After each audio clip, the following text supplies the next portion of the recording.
Get the unmissable news stories of the day. This is the Beijing Hour. Examining the events that impact and shape China and the rest of the world. This is the Beijing Hour, 1 hour of news and information brought to you every weekday. Now here's your host. Shane Begum with you on this Tuesday, February 3rd, 2026. You're listening to the Beijing Hour, coming to you live from the Chinese capital. On today's program, the Chinese president's called for deeper ties with Uruguay while meeting with the country's president in Beijing. The Chinese mainland has revived an exchange platform with a political party from the Taiwan region after a 9-year break. The United States and Iran will hold nuclear talks in Istanbul on Friday, alongside representatives from Egypt, Saudi Arabia, and other nations. In business, China's increasing the number of flights during the Spring Festival holiday. In sports, the head of the IOC has visited the Olympic Village in Milan. In culture and entertainment, CMG is showing promotional videos for the Spring Festival Gala in international markets. Now the day's top stories. Chinese President Xi Jinping has called for deepening the China-Uruguay Comprehensive Strategic Partnership, expanding cooperation, and strengthening people-to-people exchanges. He made the remarks while meeting Uruguayan President Yamandú Orsi in Beijing, as the two countries mark the 38th anniversary of diplomatic relations. Today marks the 38th anniversary of the establishment of diplomatic relations between China and Uruguay. Over the past 38 years, regardless of changes in the international landscape, the two countries have always upheld the principles of mutual respect and mutually beneficial cooperation. Our relationship has grown into a model of peaceful coexistence between countries with different social systems, win-win cooperation between economies of different sizes, and mutual learning among civilizations. President Orsi is the first Latin American leader to have visited China this year. After the talks, the two leaders witnessed the signing of more than 10 cooperation agreements involving investment promotion, trade, and more. Zhong Shi has details. In talks with Uruguayan President Yamandú Orsi, Chinese President Xi Jinping highlighted the strong friendship between their two countries, which have maintained close ties since diplomatic relations began 38 years ago. President Xi said both countries should continue to firmly support each other's core interests. He added that the two countries should strengthen exchanges at all levels, including in governance experience, and continuously deepen strategic mutual trust. President Xi said China and Uruguay should deepen their development strategy alignment and expand existing cooperation. He also called on both sides to explore cooperation potential in emerging fields such as green development, the digital economy, artificial intelligence, and clean energy to drive economic growth and transformation. President Xi said China supports Latin American and Caribbean countries in upholding their sovereignty, security, and development interests. He said China supports Uruguay in assuming the rotating presidencies of the Community of Latin American and Caribbean States and the Southern Common Market. He added that China is ready to work with Uruguay and other countries in the region to further promote the building of a China-LAC community with a shared future. President Yamandú Orsi praised China's progress under President Xi's leadership and expressed hope that the 15th five-year plan will bring even greater opportunities to the world. As Uruguay and China celebrate 38 years of diplomatic ties, Orsi described their relationship as the strongest ever. He said Uruguay sees China as a key partner for development and fully supports the One China principle. He also expressed his desire to deepen cooperation in areas such as trade, technology, the green economy, and education, bringing greater benefits to both nations. Orsi said Uruguay highly appreciates President Xi Jinping's vision of building a community with a shared future. Faced with a challenging regional and international situation, Orsi said Uruguay is committed to working with China to uphold the UN principles, support multilateral trade, strengthen Latin America-China ties, and protect the interests of the global South. That was Zheng Shi on the meeting between the Chinese and Uruguayan presidents. China and Uruguay share strong economic complementarities and have witnessed bilateral trade expanding rapidly in recent years. Since establishing diplomatic ties nearly 4 decades ago, the two-way trade has grown from a modest $124 million to around $6.6 billion in 2024. And that same year, trade surged by over 24%, with Chinese exports rising more than 10% and imports from Uruguay jumping nearly 43%. China is Uruguay's largest trading partner and the top buyer of its soybeans and wool. China mainly exports clothing, footwear, mobile phones, motorcycles, and air conditioners, while imports include beef, pulp, leather, and frozen fish.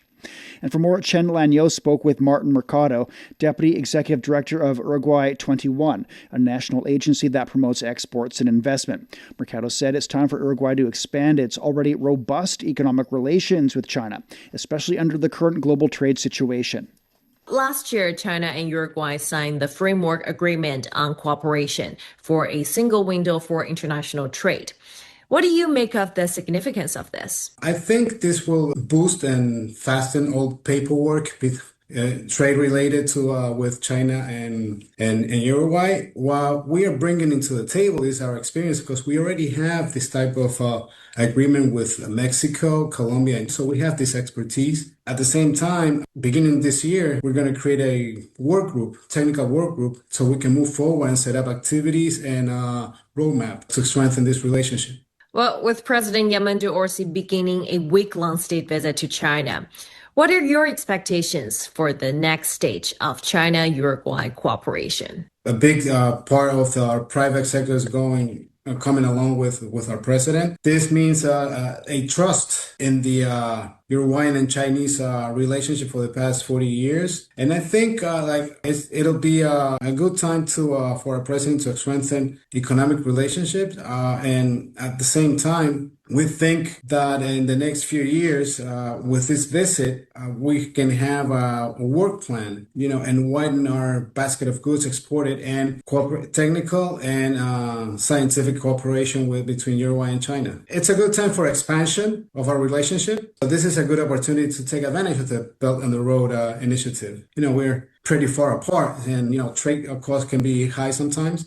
Uruguay has been a part of it for quite a few years, and I think this brings to the table an opportunity for a smooth and better trade. This could lower our trade costs between the two nations. You'll be surprised how many Uruguayans are going to China, especially for educational purposes. After this trip, I hope after this presence of our president in China, I hope we can have more of Chinese students or Chinese tourists coming into Uruguay. That was Uruguayan trade official Martin Mercado speaking with CGTN. And for more, Pan Dung spoke with Deputy Research Fellow Han Han from the Institute of Latin American Studies at the Chinese Academy of Social Sciences. So we know Uruguay is the first Southern Common Market country to participate in the Belt and Road Initiative. What do you make of the future potential in bilateral cooperation in this particular regard? For Uruguay, high-quality Belt and Road Initiative collaboration means a fundamental shift from seeking simple trade growth to promote sustainable and structured development. And I think 3 points is very important for this country. First, this means moving beyond commodity exports like beef and soybeans towards value-added partnership in agriculture technology, green energy, and digital infrastructure. And second, the cooperation enhances Uruguay's strategic autonomy. This deepen ties with China strengthens its role as a bridge, allowing it to promote multilateralism and translate bilateral gains into regional influence. And third and last, is very important that high-quality Belt and Road cooperation, it will promote Uruguay's economy modernization and elevate its position as a future-oriented hub for innovation and regional integration in South America. Let's take a look at this from a Chinese perspective, if you will.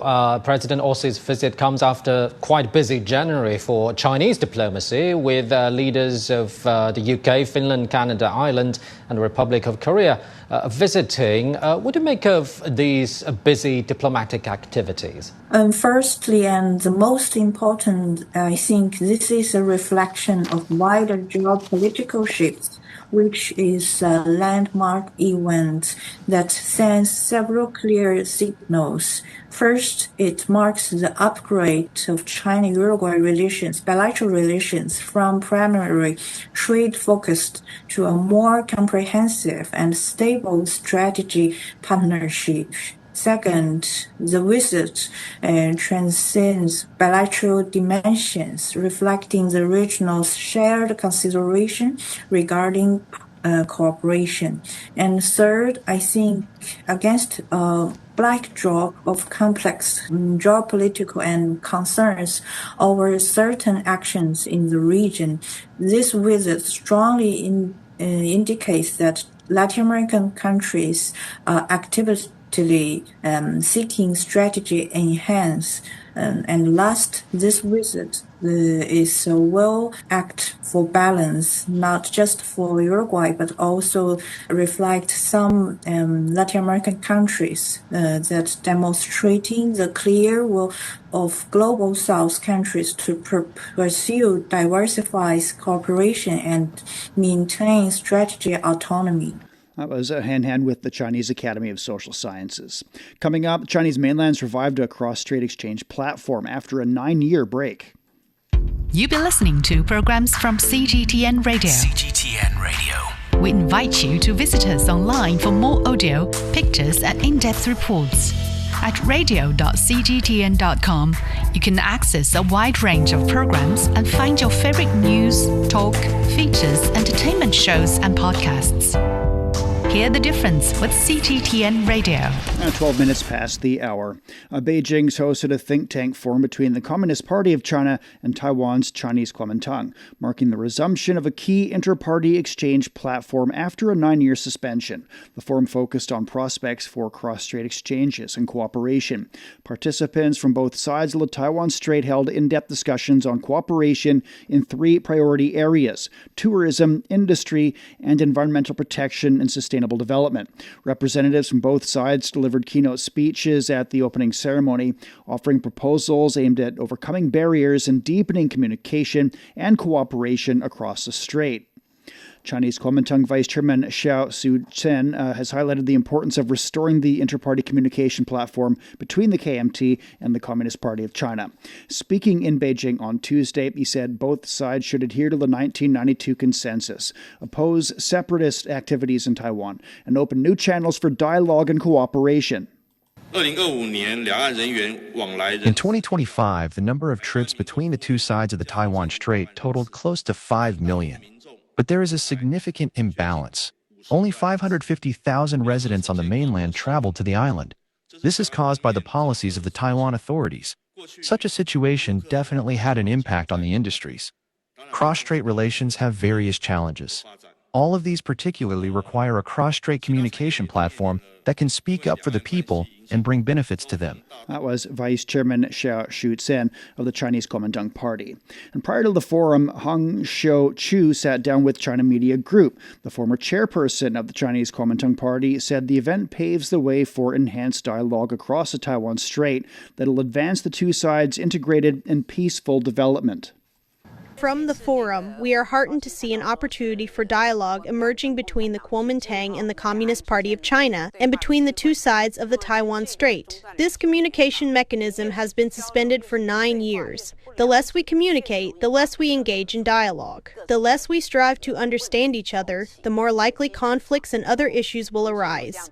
Restarting this mechanism, beginning with think tank exchanges like this one, is in my view an excellent step.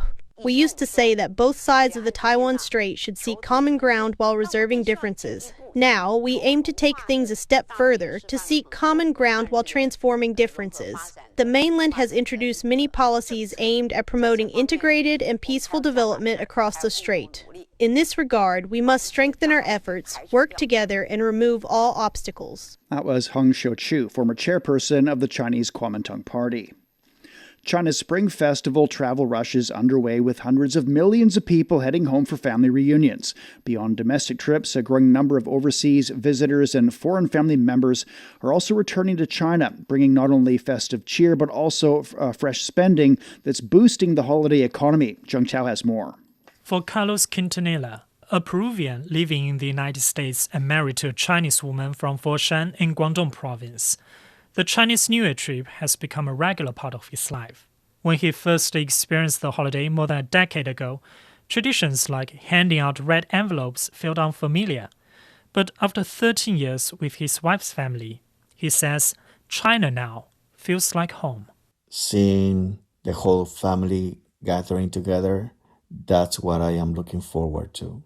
Because I think it's very important to see where the family lineage come from, and the family meals, they're always good. Those two things are good enough for me. Like many visiting families, reunion also comes with travel plans. Beyond big dinners, the couple travels across China during the holiday by train, car, and plane, turning the festival into both a family visit and a sightseeing trip. Holding a long-term Chinese visa, Carlos says entry procedures are simple. Mobile payment apps make everyday spending easier. My wife has added her bank account to my WeChat. So nowadays, yes, it's very convenient for me to shop. I would love to visit the city of Chongqing, and its architecture is out of this world. The second place I would like to visit is these rock formations that were featured in the movie Avatar 1. They look magical. I have seen real pictures of it. It looks magical, just like the city of Chongqing. Their experience reflects a broader trend. Travel platform Fliggy says that over the past 2 weeks, flight bookings to China made by overseas visitors for the Spring Festival holiday have surged more than fourfold. Carlos' wife, Tang Huangqing, says having a foreign spouse has also reshaped the family's celebrations, blending cultures and expanding their holiday budget. This year we plan to add some Western-style dishes like some barbecue ribs and sangria. And me and my husband is going to make the sangria for the family. It's kind of like a Western-style fruit wine. And the second difference is that we will try to participate in more Chinese cultural activities to make my husband and my kids to understand more about, our Chinese culture. Tang says this year they plan to visit flower markets, decorate their home, go to temples, and travel to cities rich in local traditions. Travel, he says, has become one of the biggest Spring Festival expenses. We're going to put much more of the Chinese culture activities, especially when we're choosing places. We will consider more about the locally, if they have more of the culture activities. We want to mix the travel to have a culture and also the beautiful sense. From family dinners and festive shopping to domestic tourism and digital payments, stories like theirs show how overseas visitors are becoming part of China's Spring Festival consumption boom, adding warmth to reunions and fresh momentum to the holiday economy. For the Beijing Hour, this is Jiang Tao. In recent years, China's internet technologies have expanded overseas, with Chinese algorithms playing a growing role in Brazil's mobility sector. In Sao Paulo, a local ride-hailing platform called 99 is reshaping urban transport and daily travel. Lei Xiangping has the story. Jose Maria is a driver for 99. He has been using the app for 11 years, since before the company was acquired by a Chinese firm. He has witnessed its evolution from a local startup into a fast-growing platform backed by Chinese technology. With 25 years behind the wheel, Jose says China's algorithm-driven dispatch system and high-precision maps have sharply reduced the empty cruising, improved order efficiency, and stabilized his income. Using the Chinese algorithm platform has helped me a lot. My order efficiency has increased by about 30%, although it varies from day to day. And since the safety code verification feature was introduced, things have improved even further. Jose is one of 1.5 million drivers partnering with 99 since its acquisition by a Chinese company in 2018. The platform has expanded rapidly. By leveraging algorithms and big data introduced from China, 99 has steadily broadened its service coverage. Bruno Rossini, a senior communications director at the company, says the platform now provides mobility services to more than 55 million users across Brazil, making it one of the country's most influential ride-hailing platforms, with operations ranging from passenger transport to goods delivery. Now we offer drivers practical opportunities to increase their income by improving order efficiency, reducing idle driving time, and boosting daily productivity. Drivers also have access to a dedicated map with information not available on other platforms, including optimized routes by vehicle time, real-time traffic light updates, and estimated pickup times after an order is accepted. In 2025, 99 completed 1.5 billion ride-hailing trips. These have not only boosted drivers' incomes, but also generated valuable data to help improve traffic conditions across Brazil. Rossini says that through data sharing, the platform has built close cooperation with federal, states, and municipal governments, supporting urban traffic management and more efficient transport investment. These partnerships are wide-ranging. For example, we support governments with data to help design education programs and traffic accident prevention campaigns. By sharing data with cities across Brazil, policymakers can identify mobility patterns, pinpoint traffic bottlenecks, and make informed decisions to improve urban transport and travel safety. From higher driver incomes to expanded platform services and improved urban traffic data, the localized use of Chinese algorithmic technology is delivering tangible results in Brazil. It shows how effective technologies can cross borders to solve real-world problems and improve the daily lives of millions. As Latin America's largest economy, Brazil has become a key overseas market for Chinese internet companies in recent years, with their growing presence reshaping local sectors such as mobility and delivery services. That was Lei Shengping reporting with contributions from Liang Xin. And coming up, the United States and Iran will hold nuclear talks on Friday. Pulse Plus, a selection of the best podcasts in China, covering history, customs, music, literature, and in-depth dialogues. Find your way to a wealth of Chinese culture and thinking, all on Pulse Plus. At 23 past the hour, the United States and Iran are set to hold nuclear talks on Friday in Istanbul, with U.S. Special Envoy Steve Witkoff due to meet Iranian Foreign Minister Abbas Araghchi. Representatives from Saudi Arabia, Egypt, and other countries are also expected to attend. President Donald Trump says discussions with Iran are ongoing, warning of severe consequences if no agreements reached. Foreign Minister Araghchi says Tehran remains open to diplomacy, stressing that talks must be based on mutual respect. After the failure of this recent conspiracy, now they are the ones who are talking about diplomacy again. We have always been ready for diplomacy, provided that it is from an equal position, provided that it is for mutual respect and to secure different interests with the Iranian people. We must speak with respect. Whoever speaks with respect, you will respond with respect, and whoever speaks with threats and force will be responded to with the same language. We are ready for diplomacy, but they should know that diplomacy with threats, intimidation, and pressure is not compatible. Diplomacy has its own ideology. Meantime, Washington's increasing naval deployments near Iran, as Tehran says it is fully prepared to respond to any military provocation. Israel has reopened the Rafah border crossing between Egypt and Gaza after nearly 2 years. Despite the reopening, sporadic violence continues, and Israel is banning foreign journalists from entering Gaza. Yasser Hakim reports from the scene.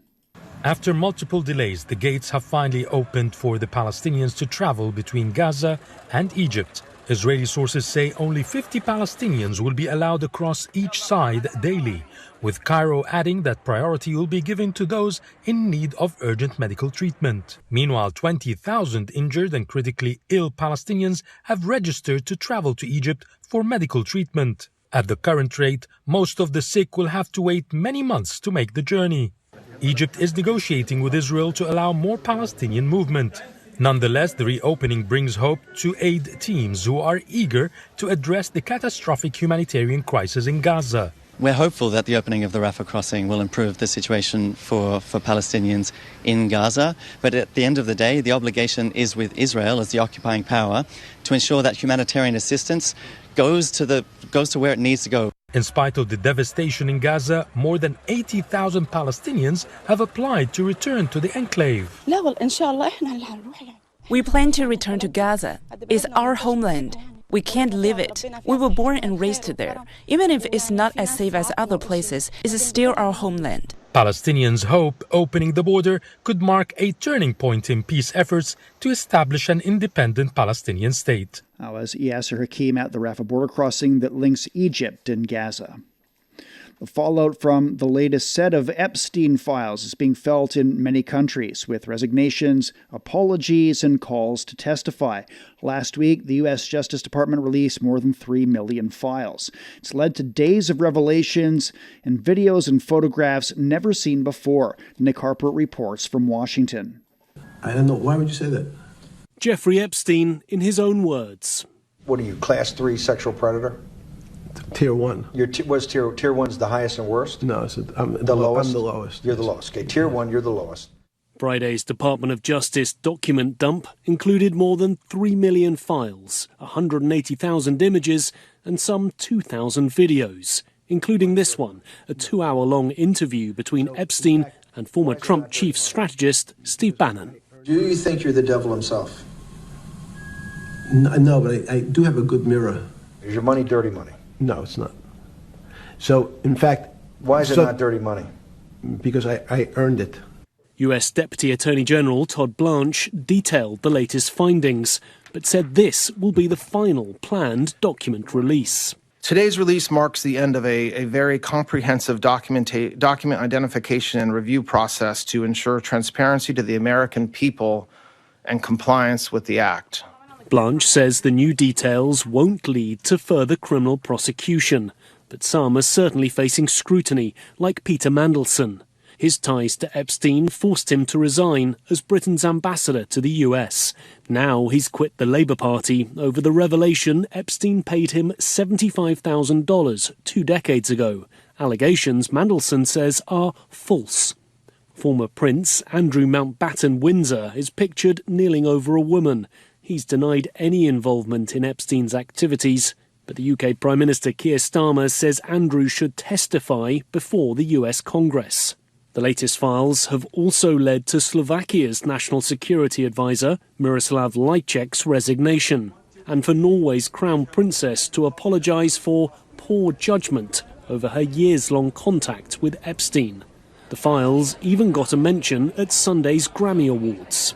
That is a Grammy that every artist wants, almost as much as Trump wants Greenland.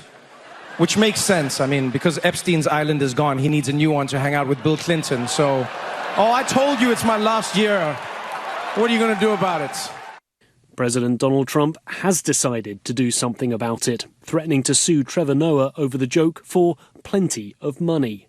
With millions of documents still being pored over, there may be more revelations and resignations to come. That was Nick Harper on the aftermath of the Epstein files. Former U.S. President Bill Clinton and Hillary Clinton, the 2016 Democratic presidential nominee, have agreed to testify in a congressional investigation into deceased sex offender Jeffrey Epstein. The move could avert a planned vote by the Republican-led House to hold the Clintons in contempt of Congress, a step that could have carried criminal consequences. The Clintons say the probe is partisan. We're at 29 past the hour. Beijing cloudy overnight. It's down to -2. Wednesday sunny and 11. Shanghai will be cloudy and 4 degrees, and then overcast and 16. Chongqing's cloudy tonight and tomorrow, a low of 9, a high of 14. Nanchang also cloudy overnight and through the day tomorrow with a low of 6 and a high of 17. Lhasa will be cloudy tonight and tomorrow, a low of -5 and a high of 10. Elsewhere in Asia, Islamabad is getting light rainfall and 7 this evening. Wednesday's overcast and 19 degrees Celsius. It's time for a short break. So far this hour, the Chinese president has called for deeper ties with Uruguay while meeting with the country's president in Beijing. The Chinese mainland has revived an exchange platform with a political party from the Taiwan region after a 9-year break. And the United States and Iran will hold nuclear talks in Istanbul on Friday, along with representatives from Egypt, Saudi Arabia, and other nations. Shane Bigham with you. Stay with us here on the Beijing Hour.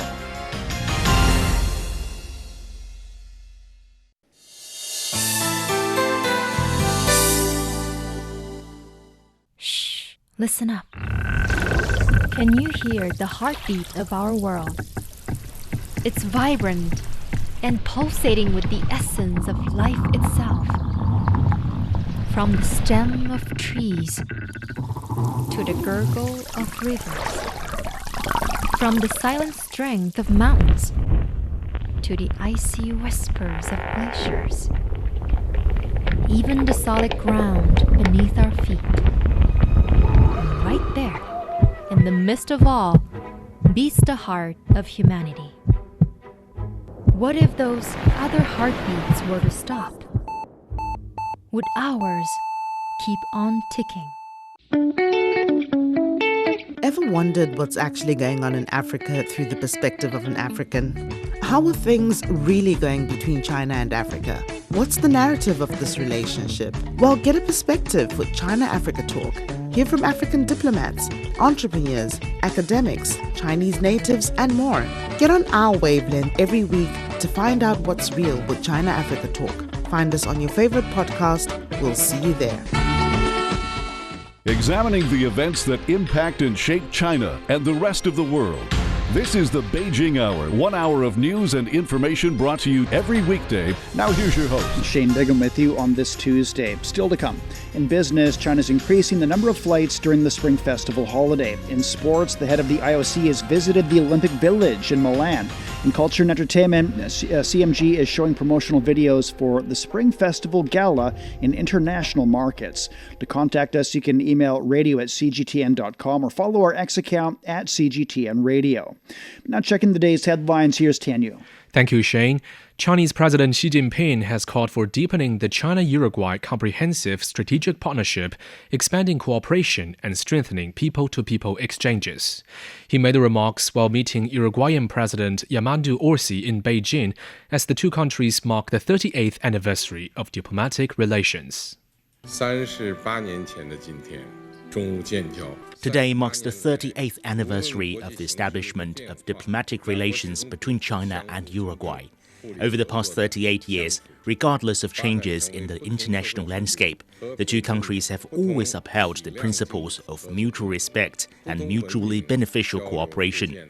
Our relationship has grown into a model of peaceful coexistence between countries with different social systems, win-win cooperation between economies of different sizes, and mutual learning among civilizations.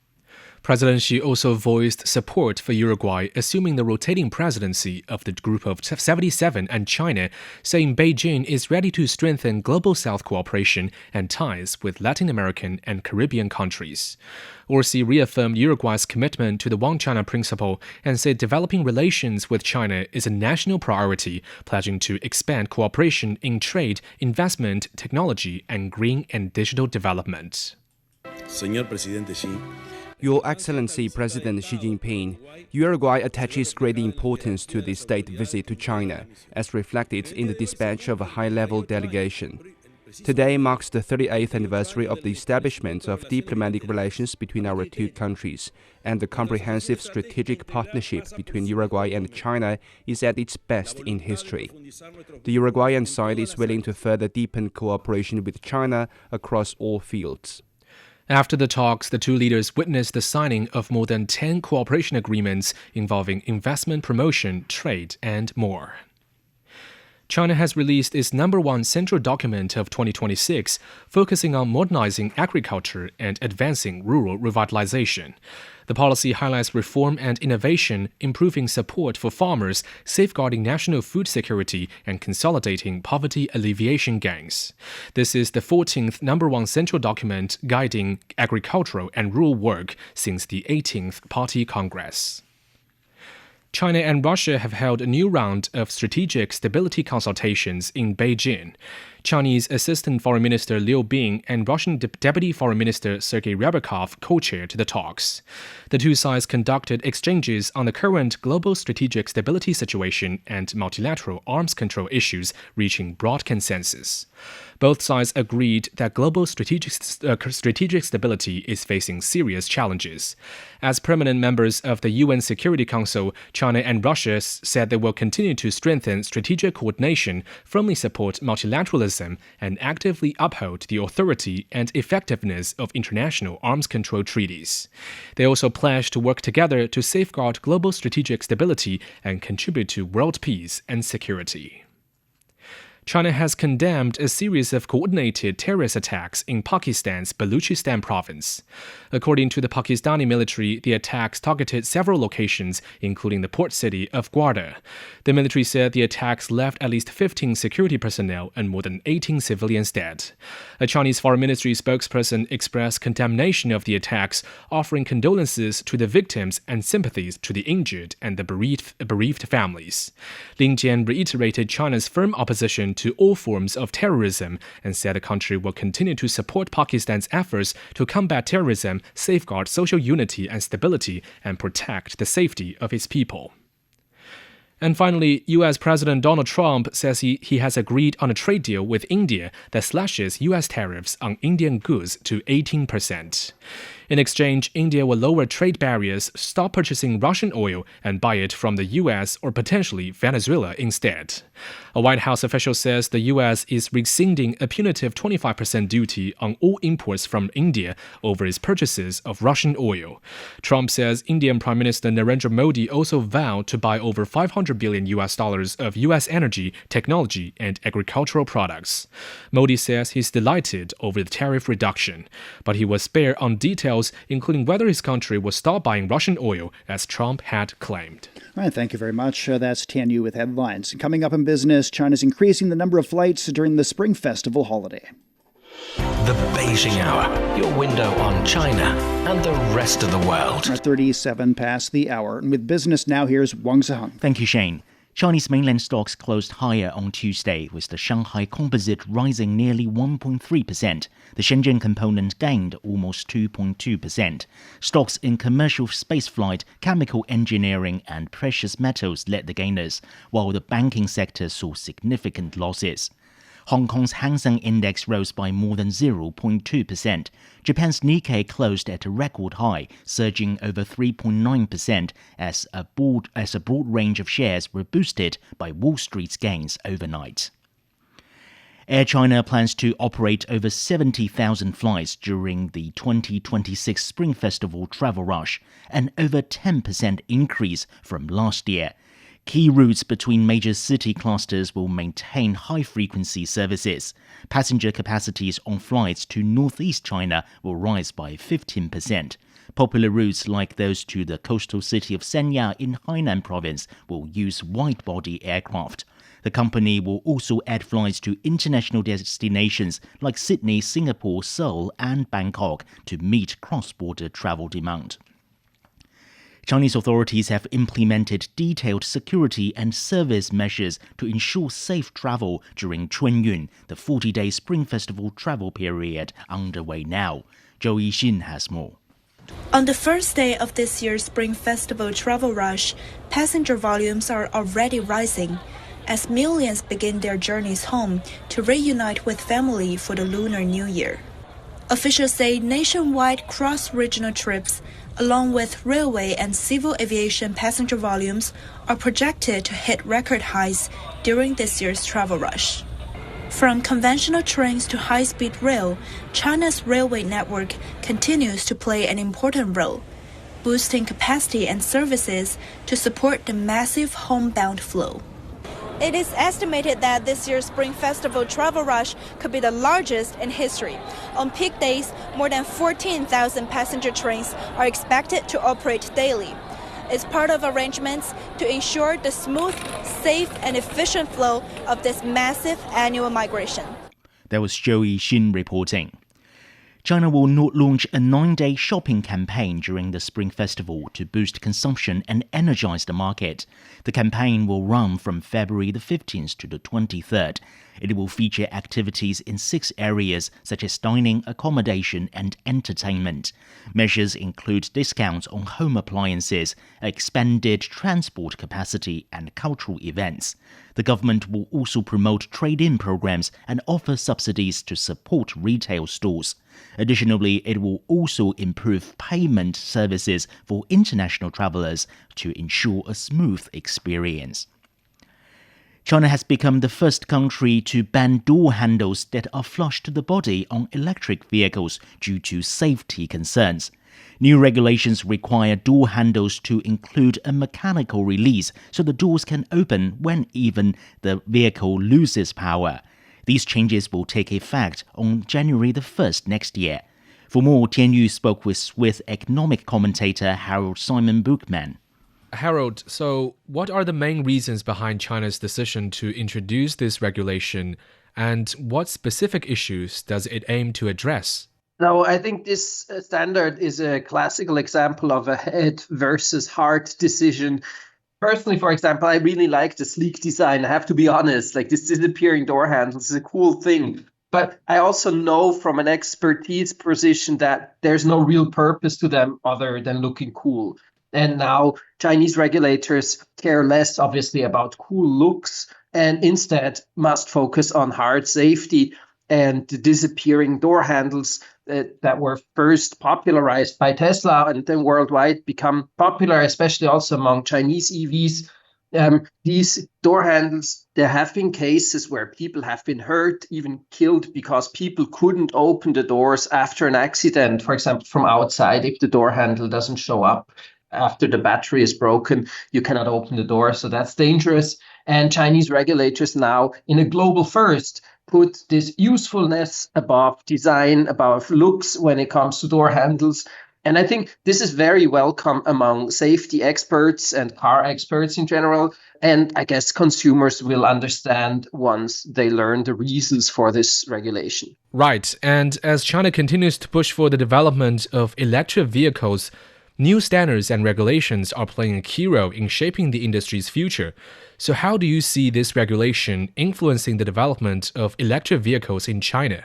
China by now is by far the world's biggest market for EVs, both in terms of consumers driving EVs, but also in terms of producers of EVs. And it does make sense for that reason that China now is leading the way in modern car regulation, because many new styles, new tech features get deployed at scale in China first in the world. And so it makes sense the Chinese regulators would also move first.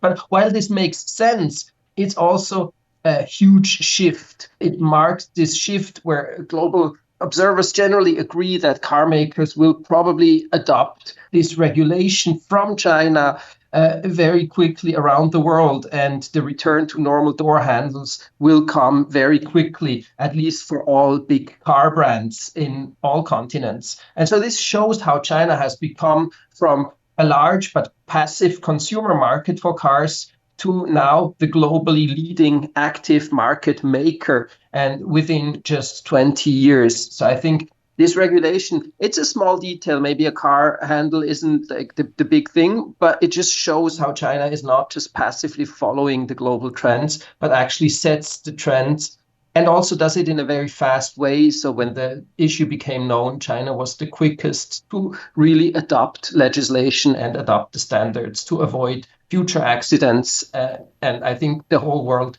can be really grateful for that. That was economic commentator Harold Simon Bookman from Switzerland.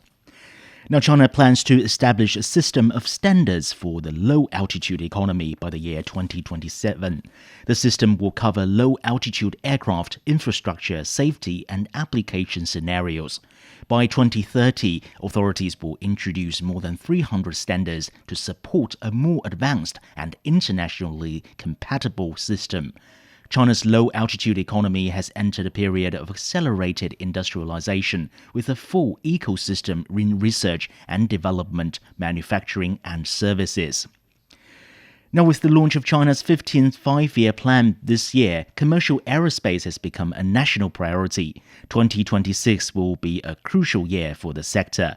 China also plans to speed up the development of suborbital and orbital space tourism vehicles and establish a full space tourism operation system. These efforts highlight China's growing ambitions in the global space economy. Singapore has kicked off Asia's biggest aviation gathering. Over 1,000 companies are participating in the air show, including industry giants like Airbus and Boeing. China is showcasing some of its top aviation products, such as domestic commercial aircraft like the C919 and C909. Driven by China and India, the Asia-Pacific region remains the fastest-growing market for air travel. Experts project 7.3% growth in passenger traffic for the region in 2026. Now, Elon Musk is merging his rocket company SpaceX with his AI startup xAI. The new entity will prepare a massive IPO. The combined company will focus on AI rockets and space-based internet. The IPO could value the company at over $1.2 trillion.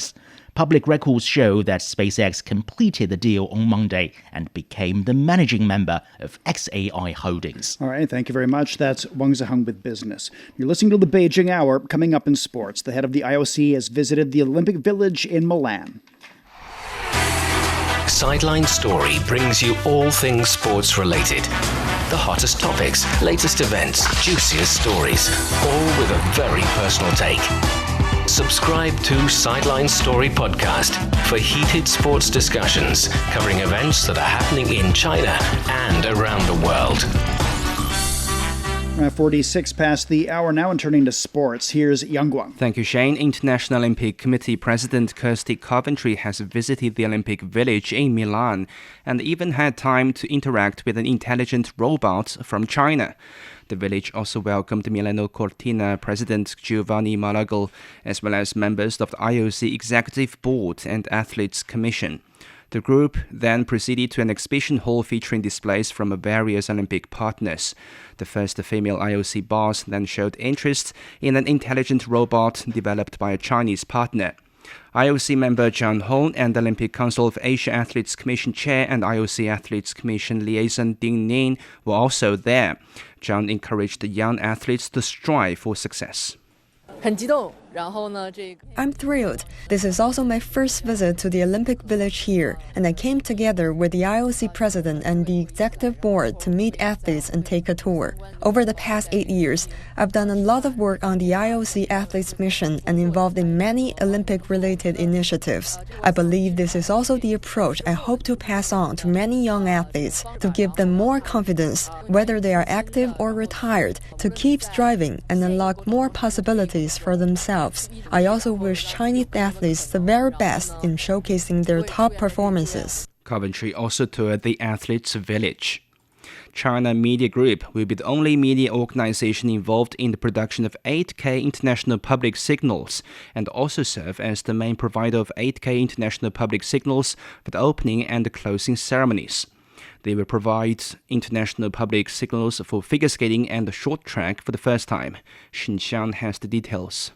On January 13th, CMG's China Red 4K and 8K ultra-high-definition broadcasting vehicles arrived at the San Siro Stadium in Milan and have completed their deployment. This marks the first time the CMG has participated in the projection of 8K international public signals for an Olympic-level opening ceremony as the provider of equipment and technical support. So, I mean, there are two things. The equipment is one thing, but the people are the other. And it's no good having the equipment if you don't have the good people that can make everything work. And the Chinese team have been great so far. Previously, technical support for all Olympic opening ceremonies was provided by European or American companies. It's truly a great pride for us Chinese to participate in the production of public signals for the opening ceremony. At this edition of the Games, CMG will also undertake international public signal projection for figure skating and short track speed skating for the first time ever. We have established a comprehensive media production center at the Milan International Broadcast Center that is equipped with multiple high-speed international dedicated lines and a suite of professional systems, including large-scale deployment of 8K remote production technology, which designed to ensure premium broadcast quality and showcase the Winter Games through cutting-edge innovation. Nearly 500 CMG staff members have been deployed to Italy to carry out broadcast coverage and public signal projection at the Winter Olympics, with the aim of delivering a world-class immersive viewing experience for global audiences. That was Shenxiang reporting. CMG's outside broadcast studio in Livigno will go live for the first time on Friday and will bring full coverage of snowboarding and freestyle skiing throughout the Games. The studio has had to tackle the challenges of mountainous terrain and unpredictable weather with a domestically developed 4K EFP system in a bid to deliver clear visuals of the snow-covered slopes while maintaining operations in extreme cold.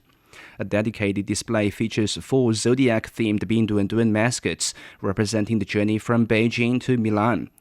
Liang Shuli is head of technical systems of Livigno Field Studio. He says this broadcast uses China's newest studio transmission technology. For this broadcast, we used our latest domestically developed studio transmission system. It's a 4K ultra-high definition EFP setup featuring a mini camera, a rail-mounted camera, and 2 remote control cameras, ensuring smooth studio operation and stable broadcasting. Warm colors, a simulated fireplace, and comfortable seating will hope to create a welcoming environment for athletes. And finally, Monday saw the opening of the International Olympic Committee's 145th session at Milan's Teatro della Scala. The ceremony blended Italian artistic style with Olympic tradition.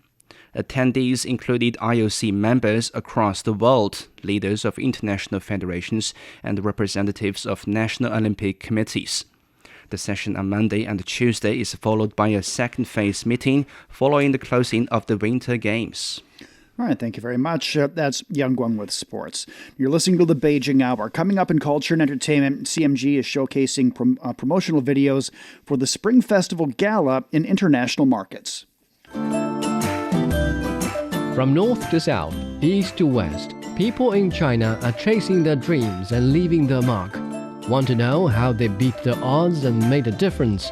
Footprints brings you the true life stories of their journeys.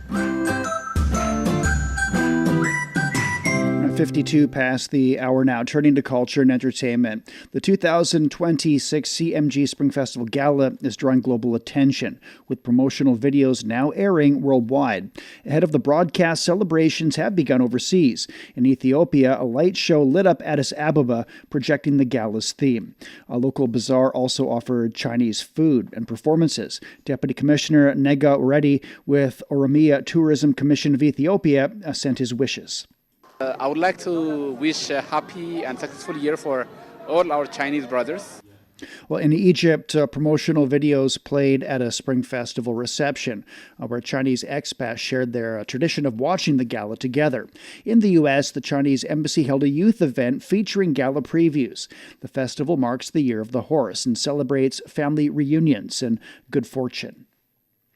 For many Chinese communities in Germany, the Spring Festival Gala is more than a show. It's an emotional bond connecting Chinese people around the world. Sun Jianan is president of the Anhui Chinese Association in Germany and has dedicated himself to promoting cultural exchanges between the two nations. Deng Siyue reports. Having lived and worked in Germany for nearly 40 years, Sun Jianan has witnessed and participated in the deepening cultural exchanges between the two nations.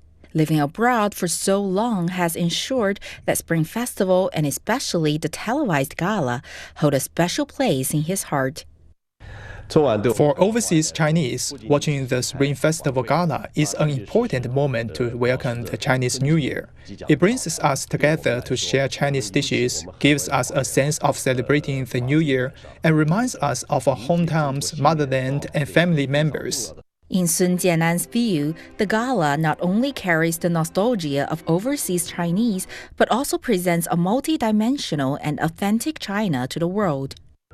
Today, the gala is not just about showcasing China's artistic performances. It also introduces the world to the richness of traditional Chinese culture. Moreover, the use of technology in the gala has grown. We are also looking forward to seeing more cutting-edge tech deployed. This Chinese New Year's Eve, Sun Jianan plans to watch the gala online with some Chinese friends in Germany and some German friends who are interested in Chinese culture. For him, watching the annual bonanza is itself a form of cross-border reunion. That was Ding Siwei reporting. A spring festival parade has filled Paris's Champs-Élysées with celebrations for the Year of the Horse. The event featured dragon dances, traditional Chinese performances, and colorful attire. A Chinese-made humanoid robot led part of the parade, waving to the crowd. Marc-Antoine Gemet is chairman of the Champs-Élysées Committee, and he said the parade highlights growing cultural ties between China and France and warmly invited more Chinese visitors to Paris. And that's clear that we want to have more people, more tourists on the Champs-Élysées. We are very pleased to welcome our Chinese friend. There are many Chinese investments on the avenue. Please, if you want to go, don't hesitate, take a plane, come to Paris, and we will be very happy to see you on the Champs-Élysées. The event attracted about 100,000 spectators. And a new musical collaboration between China and Hungary has premiered in Budapest. The new 4 Seasons of Hungary in China featured works by Hungarian and Chinese composers. The concert will now tour several other European countries. Discover the realities and responses to our changing climate with Climate Watch. Uncover critical issues such as the Masai Mara's disrupted wildebeest migration and the drop in the Panama Canal's water levels. Delve into solutions for a sustainable future. Tune in to Climate Watch on your favorite podcast platform. Become more eco-conscious and take action to protect our planet.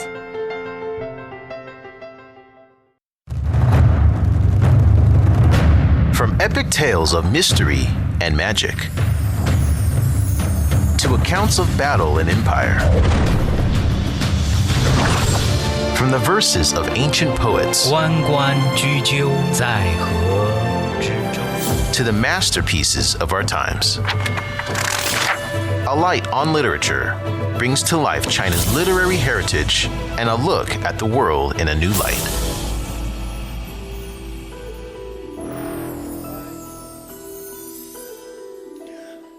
57 past the hour. Checking the forecast before we go for the day. Beijing will be cloudy overnight. It's down to -2. Sunshine and 11 degrees in the forecast for Wednesday.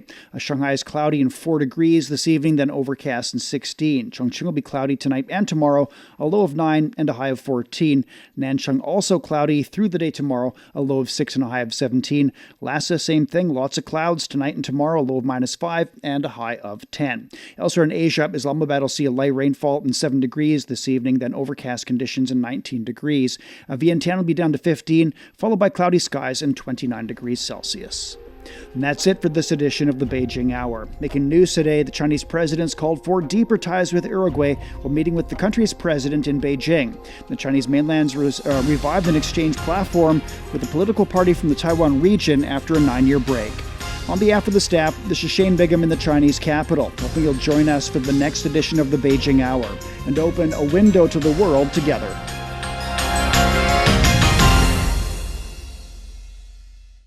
Find the Beijing Hour at precisely 6 p.m. Beijing time. We meet you on podcast and on air every weekday. The Beijing Hour, your window on China and the rest of the world. He can't live without the Yellow River in his eyes. The Yellow River is so noble and elegant. Both my grandpa and dad made a living from the river. Would you like to move away from the Yellow River? I don't think I will. I love it so much. The Yellow River, the second longest river in China, is regarded as a shaping force in the history, economy and culture of northern China. Today, about 100 million people live within its water basin, making up nearly 9% of the country's population. How is climate change felt at its headwaters? And what are the locals doing to cope with it?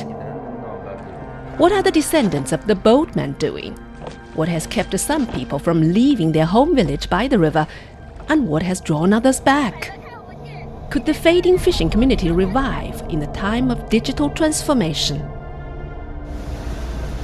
From 2021 to 2024, our reporters visited the upper, middle and lower reaches of the Yellow River, talked to the herders, farmers, boatmen, fishermen and eco-activists who share a close bond with the river, and present their stories in pictures, podcasts and videos, all in our 12-part series, The Yellow River Mosaic, available only on CGTN Radio.